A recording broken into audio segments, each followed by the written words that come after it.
Before I begin my remarks, I want to thank Luis, Javier, the whole Cardo team. Thank you guys for having me. It's always a treat to come to New York, but mid-October might be peak New York, so it's great to be here with you guys. My time is not long today. My talk is titled, Show Me the Numbers. But I want to start with a really topical thing that's happening for us cartographers and geographers on planet Earth here in 2024, and walk through a quick example of something that played out on my laptop earlier this week in Austin, where I live. I asked ChatGPT to make me a beautiful map of the world. It's 16 by 9 and labeled the most important countries and cities and natural landmarks and other key features, so I could have a beautiful world map for you guys to look at. Does anybody know what's about to happen? Has anybody done this? Ladies and gentlemen, look at this shit, okay? Maps are the most important documents in human history. For centuries, maps not only taught humanity about the world, they not only served as the world's most vital databases long before computation, they also encoded human intelligence so masterfully that map design itself became a genre of higher education unto itself. Cartography is defined, of course, as the science or practice of drawing maps. Our hosts here today drew their company name from this practice. But indulge me for just a minute, because I'm here at Columbia. I taught geography at Harvard between 2011 and 2013. At the time, my courses were the first geography courses taught at Harvard since World War II. Why? Why was that? Well, Harvard President James Cohen declared that geography was not a university subject, and Harvard eliminated geography in the 1940s. Many American universities followed suit, including Yale in the 60s, Penn also in the 60s, but Columbia University used to have one of the best, if not the best, geography programs in this country, and they folded that up in the 80s. So one of the things I want to meditate briefly before I start is, what has that done to geography education? What has it done to our country's collective understanding of geospatial here in 2024? And is that the reason why ChatGPT can't make a fucking map? I don't know. Perhaps. This is another one, by the way. Mercator projection with a Robinson projection graticule. So not great there either. And then here's the map of Manhattan. I was trying to get from Midtown to Columbia University. I tried to use this map and I ended up all over the place. So human intelligence still important, ladies and gentlemen. Did you want to take a picture of that? You can't take it. I'll put it back up. You can make this yourself. The power of cartography is everywhere. So that show me the numbers. This is my talk. And I want to start by talking about a Wired article that came out 10 years ago this week about me, which was terrifying. But they said, this man remade basketball, which is not quite true. But it's 10 years ago, and I thought it'd be cool to reflect on this today with you guys and talk about my experience remaking basketball with basic maps. As a child growing up in Pennsylvania, I played a lot of basketball. And one of the things that happened is I realized I could make some shots from some places on the court and not in others. Even when I got pretty good at basketball, I was better on the left side of the court than the right side. And when I would watch Michael Jordan or Charles Barkley in the 1990s, I noticed they had their favorite spots too. And I wanted to understand where everybody that I loved watching was good on the court. And so that idea was not a data science project. That was just a curiosity of a young child in Pennsylvania trying to learn about basketball. But it stuck with me, and as I developed my expertise in map making and visualization, I really wanted to pursue that. So the Wired article comes out in 2014. What's going on? Stephen Curry has not won a championship yet. The Spurs are the defending champions of the NBA. 11 years previous to this article coming out, Michael Lewis had published a masterpiece of nonfiction called Moneyball in 2003, which changed sports forever. 8 years before this piece came out, Daryl Morey and Jess Gelman started the Sloan Sports Analytics Conference at MIT, where I first presented this work in 2012. So make no mistake, people like Daryl Morey and Stephen Curry were remaking basketball in their own ways in the 2010s. But I'm here to tell you a little bit about how geospatial thinking played a part as well. So this is all more well documented in my book, Sprawl Ball, which came out in the end of the 2010s in 2019. So if you want to read it, go get it. I don't get any residuals, so I'll just talk to you about it. The first line of my book is geography is destiny, which I still believe. And so I brought geography into sports analytics, at least in basketball analytics. And the first part of my first book explores the cartography of greatness.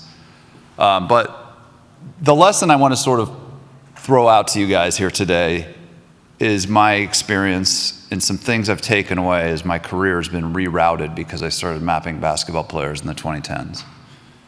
In 1996, 7 years before Moneyball, the NBA made a change in how they were scorekeeping their games at the scorer's table.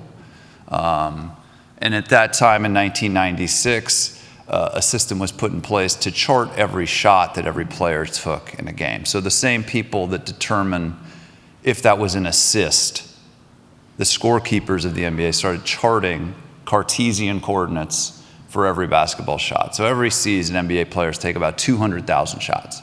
And beginning in 1996, the year Michael Jordan would win his 5th championship, they started adding these XY references to these shot events.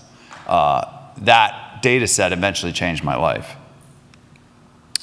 But one of the lessons I want you guys to think about today is I didn't touch this data set until 2011. I didn't touch it. It was sitting there through the Moneyball era for 15 years.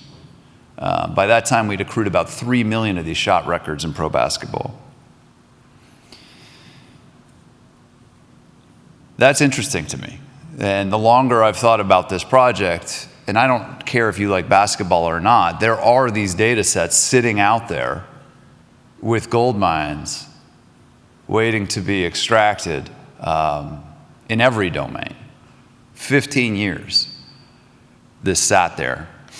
So in 2011, when I was teaching those first geography courses at Harvard, since World War II, I didn't have much to do because my fellow academics here, I only had a teaching load of 1-1, which was a nice break. So I had time. And so I got my hands on this database, and this is a constellation of a bunch of shots in the NBA. And I knew I had a really good question going back to my experiences as a player. Who is good from where? Who shoots from where? What are the spatial tendencies of individuals? I knew that as a player that every player had a unique spatial fingerprint on the basketball court. But I knew as a fan and a consumer that these huge parts of strategic intelligence were just missing from the domain I cared so much about. And as soon as I plotted this in GIS and started to think about it, I knew I was onto something massive, at least for my career. I knew that I was going to show people where Kobe Bryant liked to shoot and how good he was at shooting from there. And I was going to show that Kobe was different from Dirk and Dirk was different from Nash. And I knew that because of the power of what we do. But again, this sat there for 15 years and nobody had done that. So the first thing I did was just look at, Waldo Tobler, one of my advisors at the University of California, Santa Barbara, wrote a seminal paper about data transformation in the 70s. I transformed the constellation into a continuous field. I wanted to say, hey, what's the general landscape of shooting efficiency in the NBA? The metric at the time was field goal percentage. This is where people make shots at these different rates. But because of the invention of the three-point line, that is not the economic geography of the game of basketball. So there I am in 2011 being like, oh, but some of these shots aren't worth 2, so we have to control for that. So this is a different landscape. This is points per shot. And one of the immediate, most drastic things that jumps out when you're plotting this is, oh my God, mid-range shots are stupid, right? Why are we taking 2-point jump shots when these 3-point shots are worth as much as a close range shot. This had been sort of common knowledge in basketball. I wasn't the first person to make this insight, but there was something about plotting it on a map that made it hit different. So in 2012, in March, I took the bus down to some convention center in Boston and presented this work. This is my first words I ever wrote about basketball. There's an emerging need for spatially informed evaluations that can be effectively communicated to a diverse set of audiences. Enhanced spatial and visual analytics could be vital. Vital new tools for informing game plans, personnel transactions, and practice regimens. So this is what I was laying out. Spatial is special, we all know that.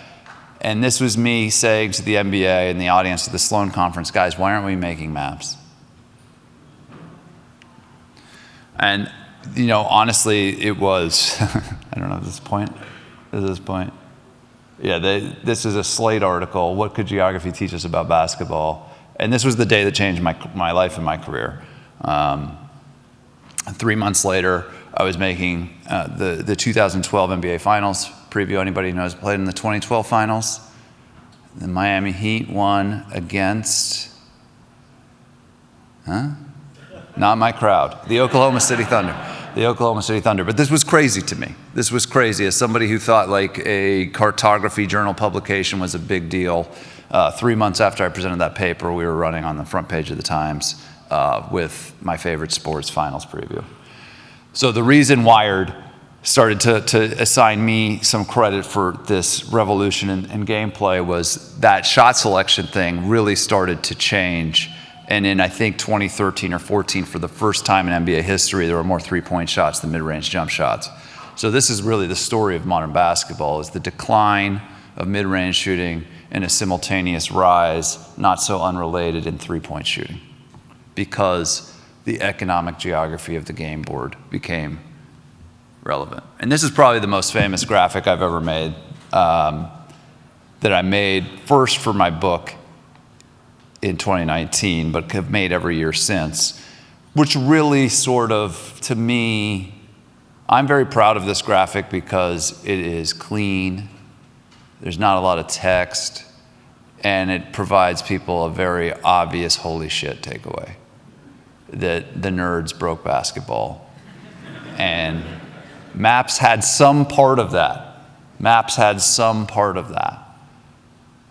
Stephen Curry had a huge part of that. You know, Daryl Morey. I'm not alone, but I think that my work in sort of analytics and sort of challenging the basketball community to think spatially about efficiency and greatness has had some impact. And we know this. This is what we do. And when you overlay the most common shots in the NBA on that graphic I showed earlier, what do you see? You see rational economic behavior.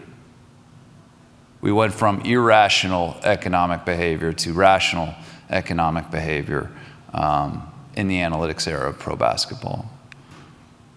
Most people know me for charts like these, so understanding why Russell Westbrook is good or bad at certain things versus Stephen Curry is a big part of it. So my remaining time, I would like to just meditate briefly on these 10 years.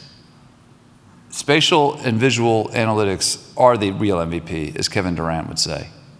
They are a profound way to understand our planet, whatever you're interested in, the human body, public health, but they're woefully underrepresented at our best universities, like this one, and the one I used to teach at.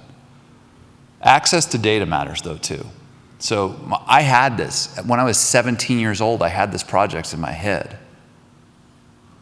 Even after I found out this data existed from the NBA, I had to hack my way into it.